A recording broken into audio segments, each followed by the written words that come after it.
Aku seorang mahasiswa semester 6 yang sedang menjalani magang di sebuah daerah di Jawa Barat. Setelah mencari tempat tinggal, pamanku merekomendasikan sebuah kontrakan murah dan nyaman. Aku pun segera pindah dan mulai menetap di sana. Di malam pertama, semuanya terasa biasa saja. Namun, malam berikutnya mulai terjadi hal aneh. Saat aku sedang mengerjakan tugas, aku mendengar suara meja seperti ditarik-tarik dari luar kamarku. Aku berpikir mungkin itu suara tetangga, tetapi saat dicek, tak ada siapa-siapa. Malam berikutnya, kejadian semakin aneh. Saat sedang mengedit tugas magang, aku mendengar suara ketukan dari dapur. Aku pun memeriksa dengan kamera ponsel, dan betapa terkejutnya aku melihat lemari tempat piring terbuka sendiri, lalu tertutup kembali. Aku mencoba berpikir positif.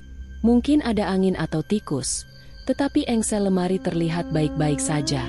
Ketakutanku semakin menjadi saat aku pulang dari magang sore hari dan melihat sapu di dekat pintu jatuh sendiri tanpa alasan yang jelas. Namun, aku mencoba mengabaikannya dan kembali fokus mengerjakan tugas. Malam itu, sekitar pukul 12, lemari baju di kamarku mulai terbuka dan tertutup sendiri.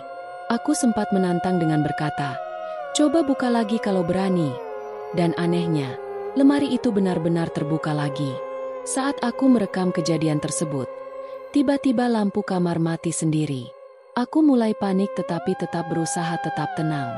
Puncaknya terjadi ketika aku mendengar suara air mengalir dari kamar mandi. Saat aku mengeceknya, ternyata keran menyala sendiri. Aku mematikannya, tetapi tak lama kemudian menyala lagi. Aku merekam kejadian ini dan mengunggahnya ke media sosial. Banyak yang merespons, termasuk pamanku yang mengatakan bahwa di kontrakan itu memang ada sosok perempuan dan anak kecil yang sering membuat keributan. Semakin lama tinggal di sana, semakin sering aku mengalami kejadian aneh. Suara ketukan, barang jatuh sendiri, hingga desahan halus yang terdengar jelas saat memutar rekaman videoku. Aku mencoba menetralisir suasana dengan memutar ayat suci, tetapi gangguan tetap terjadi. Sampai akhirnya, di suatu malam, aku bermimpi bertemu seorang wanita berambut panjang dengan baju putih. Ia mengatakan sesuatu yang samar, tetapi aku merasa seperti sedang diperingatkan. Setelah kejadian itu, aku memutuskan untuk pindah ke tempat lain sebelum magangku selesai. Apakah kejadian ini hanya imajinasi atau memang ada sesuatu di kontrakan itu? Sampai sekarang aku masih bertanya-tanya. Setelah pindah ke tempat tinggal baru, aku merasa lebih tenang. Tidak ada lagi suara aneh di malam hari atau benda yang bergerak sendiri. Namun, rasa penasaran tentang kontrakan lama itu masih membekas. Suatu hari, aku bertemu dengan seorang warga setempat yang tampaknya sudah cukup tua. Aku iseng bertanya tentang kontrakan yang kutinggali sebelumnya. Seketika ekspresinya berubah. Dengan suara pelan, ia bertanya, "Kamu mengalami sesuatu di sana?" Aku mengangguk. Pak Tarman, begitu namanya, mulai bercerita. Dulu, kontrakan itu dihuni oleh seorang ibu muda dan anaknya. Suaminya sering pergi bekerja ke luar kota. Suatu malam, terjadi kebakaran yang menghanguskan sebagian rumah itu.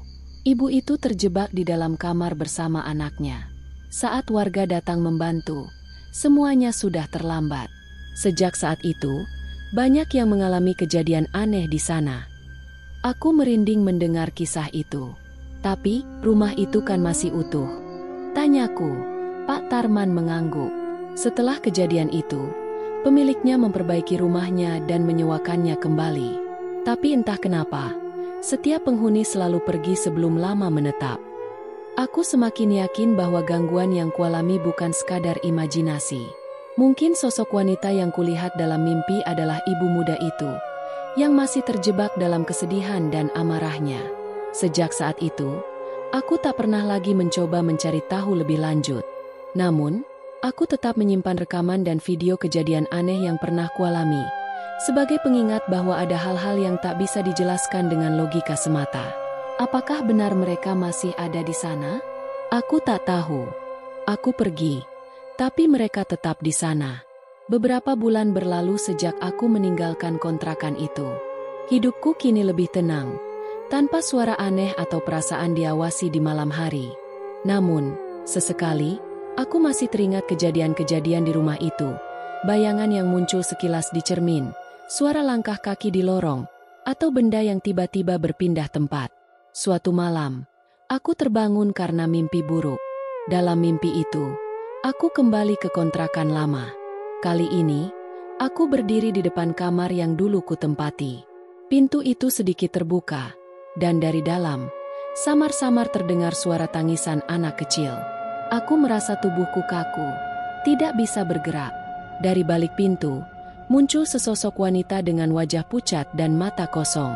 Dia mengulurkan tangannya ke arahku. Aku terbangun dengan napas memburu. Dadaku sesak, keringat dingin membasahi tubuhku. Ada sesuatu yang mengusik pikiranku, seolah-olah mimpiku tadi bukan sekadar bunga tidur, melainkan panggilan dari seseorang yang masih terjebak di sana. Tanpa sadar, aku meraih ponsel dan membuka folder rekaman yang kusimpan dari kontrakan lama. Salah satu video memperlihatkan kursi yang bergerak sendiri, sementara rekaman suara menangkap bisikan pelan yang belum pernah kusadari sebelumnya.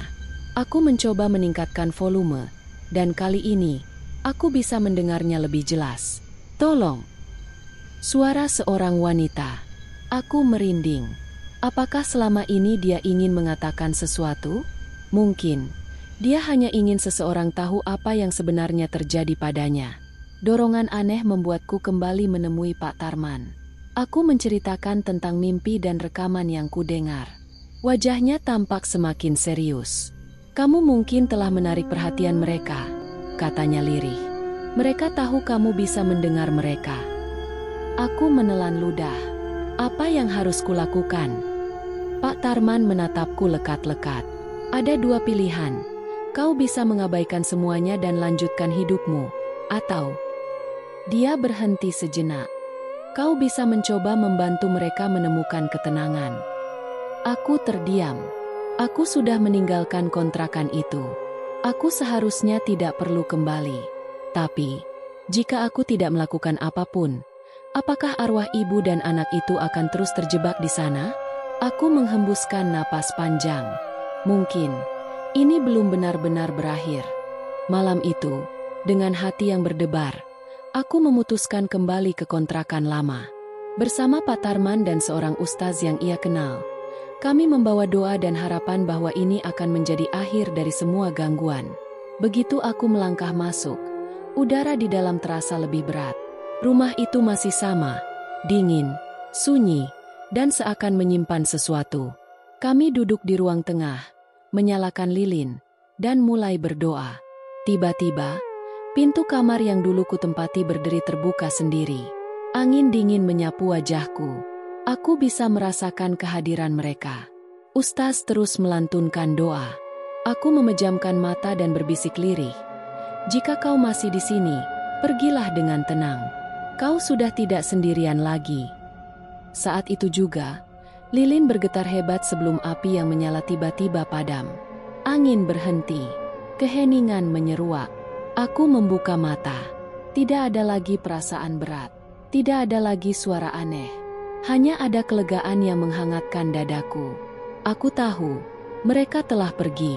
Dan akhirnya, kontrakan itu bisa beristirahat dalam kedamaian.